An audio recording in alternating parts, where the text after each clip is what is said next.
Paz e graça, pessoal, estou aqui mais uma vez para fazer mais um vídeo. Se você não é inscrito neste canal, se inscreva, deixe o seu like e compartilhe este vídeo que pode ser de muita importância para outras pessoas.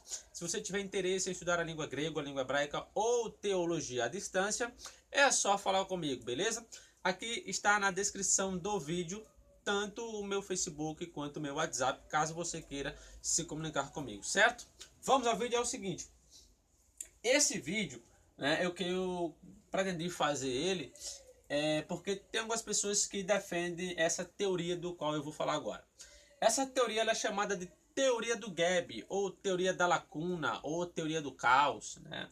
O intervalo de tempo. O que ocorre? Algumas pessoas entendem, como o próprio Dake, né? A Bíblia Dake, se você tiver, você confira, ele defende isso, tá? E entre outros, o Jim Swaggart também, em sua Bíblia do Expositor, tá? Capítulo 1, versículo 12, você pode consultar. O que ocorre? Esse verbo aqui, hayetar, vão dizer que ele significa tornou-se ou veio a ser. Então a tradução aqui seria Bereshit bara Elohim, ou o texto hebraico, né? Bereshit bara Elohim et hashamayim ve'etz haaretz. Ou seja, no princípio criou Deus os céus e a terra tornou-se sem forma e vazia, certo? Então vão argumentar que a terra ela não era sem forma e vazia, ela tornou-se porque Deus, quando criou os céus e a terra, ele criou perfeito e não deserta e vazia. Por isso que ela não era, certo? Por isso que a tradução não era sem forma e vazia, e sim tornou-se. Mas o que foi que fez a terra tornar-se sem forma e vazia? Vão dar um montão de explicações com diversas teorias. As mais famosas é que o diabo ele caiu na terra, quando ele foi expulso do céu, ele cai na terra e a terra explode, então ela fica sem forma e vazia. Onde a Bíblia fala isso em canto nenhum, isso é uma teoria, não sei de onde tiraram isso. Outro ponto, vão argumentar que o diabo caiu na terra e que matou os dinossauros e que fez lá um monte de coisa. No entanto, Romanos 5,12 vai dizer que a morte passou a existir depois do pecado, quando Adão pecou, e não antes. Então, se houve morte antes, logo é um problema aí para essa teoria resolver. Porque tem até quem acredita que existiram pessoas antes de Adão e Eva, dos quais morreram nessa explosão. Então fica aí complicado, né? Porque a morte só passou a existir, entrou ali quando o pecado entrou no mundo por meio de Adão e Eva. O que ocorre? Alguns especialistas da área hebraica, eles vão argumentar que essa tradução aqui ela é linguisticamente impossível. Não tem como, e eu vou explicar por quê. Primeiramente, você tem o versículo 1, Bereshit bara Elohim. Esse sinalzinho aqui, né, ele é um sinalzinho onde marca a metade do verso, tá? Aí você tem et hashamayim ve'etz haaretz, né? Aqui você tem o verbo criou, né, algo completo, no tempo perfeito, tá? Deus criou os céus e a terra. Aqui você vai ter esses dois sinais, né? Que ele vai indicar o final do versículo, onde o versículo conclui, acaba, tá? Então, ponto final. No princípio criou Deus os céus e a terra, ponto final. Aí, alguns entendem que isso aqui, ó, e a terra, é uma continuação do versículo primeiro. No entanto, aí sim, eles vão argumentar que como isso aqui é uma continuação do versículo primeiro, ele está falando dessa terra do qual Deus criou. Então, essa terra aqui era sem forma e vazia. Então, Deus criou a terra sem forma e vazia. Então, fica aí essa questão. Como responder isso? Primeiro, o especialista, tá, em hebraico Victor P. Hamilton, ele vai dizer que se o versículo 2 é uma sequência, uma continuação do versículo 1, então o escritor de Gênesis jamais ele empregaria a construção que ele empregou aqui. Ele empregaria a construção normal do hebraico. Qual é a construção normal? Primeiro tem o verbo, depois tem o sujeito. Como aqui, verbo, sujeito. No português, você vai ter o quê? Sujeito, verbo, né? O garoto chutou.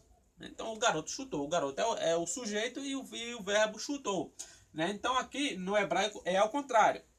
O verbo primeiro, substantivo segundo. Mas o que foi que o autor de Gênesis fez no versículo 2? Ele pega um vav, coloca em um sujeito. E a terra é que é o sujeito na frase. Então vem, e a terra era.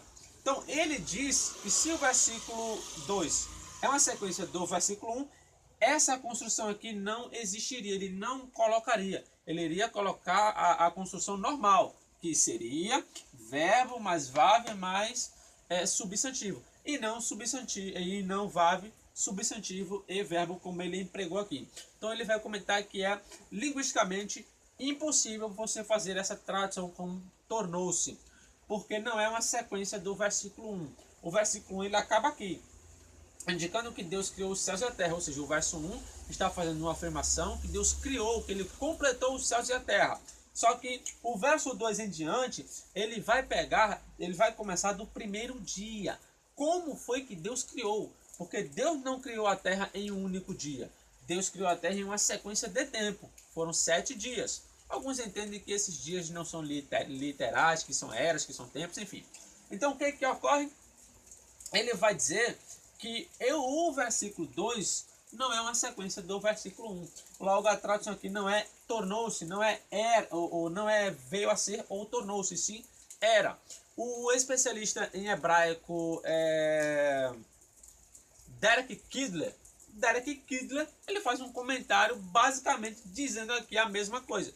Ele diz, se o escritor de Gênesis, capítulo 1, verso 1 e verso 2, o versículo 2 em específico, ele quisesse falar de uma reconstrução da terra, ou que a terra se tornou um caos, ou que ela foi destruída, ele jamais empregaria a construção que ele empregou. Vav, substantivo, verbo. Ele empregaria vav, verbo, substantivo. E não ao contrário, como ele fez. Então aqui ele faz o quê? Uma construção circunstancial, certo? Coisa que ele não fez aqui. Aqui ele colocou a estrutura normal do hebraico. Aqui não. Aqui ele colocou uma estrutura diferente, uma estrutura circunstancial, certo? Então você vai ter outros especialistas de hebraico, como o Bruce Kowalski e o Emil O'Connor, né? Ambos vão falar na sua gramática uma sintaxe do hebraico. Eles vão dizer que esse vav aqui ele é disjuntivo. Ele entra na categoria do vav disjuntivo, onde não tem ligação com o versículo de número 1, certo? Por quê? Porque se ele é disjuntivo, o que é uma construção disjuntiva? É quando existe uma separação, certo? É quando algo não estão ligados, tá? Então, existem dois tipos de vav disjuntivo. Aquele que não está ligado a nada no contexto anterior e aquele que está ligado apenas ao cenário do contexto anterior. Como aqui. Então, você está vendo aqui que é um cenário de criação, certo? Então, ele pode estar ligado ao cenário, mas não à continuação, certo? Então, o Bruce Kowalski e o Emil O'Connor, eles vão comentar isso. Então, em sua gramática, ele vai fazer essa questão aqui. Logo, se não é uma continuação, então ele vai começar a explicar como que a Terra era de início. Então, entra sem forma aqui, ó. A tinta já acabou, tem que comprar mais. Ele vai explicar que a Terra era sem forma e vazia. Por que a Terra era sem forma e vazia? Porque era no primeiro dia. No primeiro dia da criação, a Terra já era completa? Não. Por quê? Porque ela teve uma sequência de dias para ser completada. Então, o versículo 1 vai dizer que Deus criou, que Deus completou, mas como que ele completou? Aí o versículo 2 vem explicando como foi aquilo. No dia primeiro ela era sem forma e vazia, ela estava deserta. A expressão sem forma pode ser deserta, infecunda, enfim, tem diversas traduções, inclusive eu olhei em diversas traduções, o latim, o grego, os dois targums, né, antigos, né, e entre outras traduções que ocorrem dessa expressão. Então, você pode colocar deserta e vazia. Ela era deserta? Era. Tanto que quando você vai ler o livro de Gênesis, capítulo de número 1, né, Se eu não me engano aqui no... Deixa eu ver se eu consigo achar.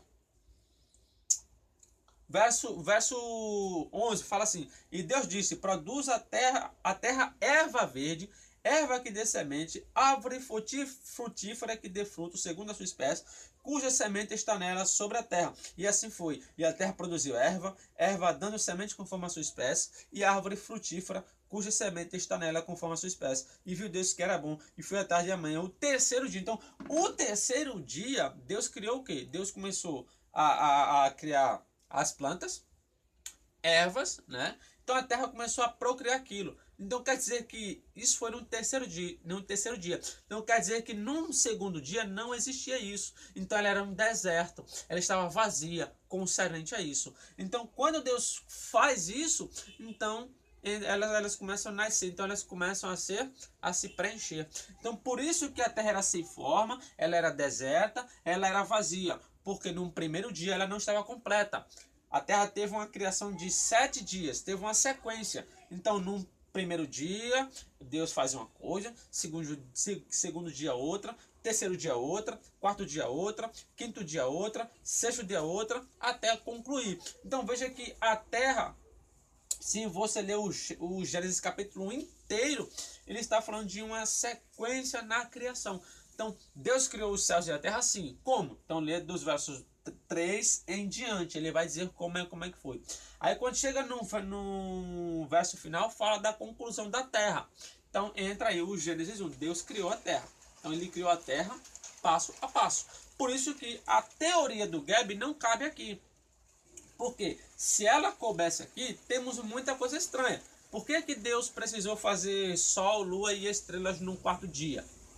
Será que a queda de Satanás foi tão forte que destruiu até a lua, até o sol? O sol, presta atenção. Ainda as estrelas. Por que Deus falou haja luz? Será que ele destruiu até a luz? Então olha que foi uma queda muito forte, hein? De bater na terra, subir para o sol, bateu... Isso aí tá parecendo mais um Dragão Ball Z, né? Que o cara tá aqui na Terra, vai na Lua, destrói uma, destrói outra e vem pra Terra de novo. Isso é mais cena de Dragão Ball Z, né? Então fica muito estranho isso aí, essa teoria. Então, linguisticamente, sintaticamente, essa teoria não tem como traduzir aqui, tornou-se ou veio a ser, não tem como, é impossível. Tanto eu citei aqui especialistas que afirmam isso. Inclusive, algumas bíblias têm alguns comentários em notas de rodapé que vão afirmar isso. Como a Bíblia Palavra-Chave, se você tem, consulte o versículo 2. Ele fala que o versículo 2 está em uma construção disjuntiva. A Bíblia arqueológica, ele vai trazer um comentário sobre a sintaxe. Ele vai dizer que sintaticamente é impossível fazer isso, não tem como. O hebraico não permite isso. E entre outras bíblias e outros comentários que vão falar sobre isso. Tanto é que o versículo 1, né, o versículo 2, quando os judeus foram traduzir para a Septuaginta, olha como eles colocaram. Eles colocaram Redegen, isto é, e a terra era. Esse era aqui está no imperfeito. Era algo contínuo no passado. Ela era até Deus a concluir. Enquanto Deus a não concluiu, ela era ali sem forma e vazia. Quando ele conclui, ela está completa, né? Então Deus criou ela passo a passo. Mas quando ele a completou, ela ficou cheia. Então até o grego, ele vai dizer, e a terra era. Isso aqui não dá nenhuma base para tornou-se ou veio a ser. Ninguém entendeu isso até o ano aí, o século XIX, que essa teoria foi criada por um escocês calvinista chamado de Thomas Turner. O interessante é que quem adota essa visão e critica o pré-tribulacionismo não tem moral nenhuma. Porque eu vou dizer, eu não creio num pré-tribulacionismo porque ele é uma doutrina nova, surgiu no século XIX. Aí o cara vai e aceita essa teoria, sendo que ela foi criada no século XIX também. Então é incoerência, né? Então, pessoal, é isso aí. Que Deus abençoe a cada um de vocês. Se você não é inscrito, se inscreva no canal, deixe o seu like e compartilhe este vídeo. E que Deus abençoe grandemente a sua vida.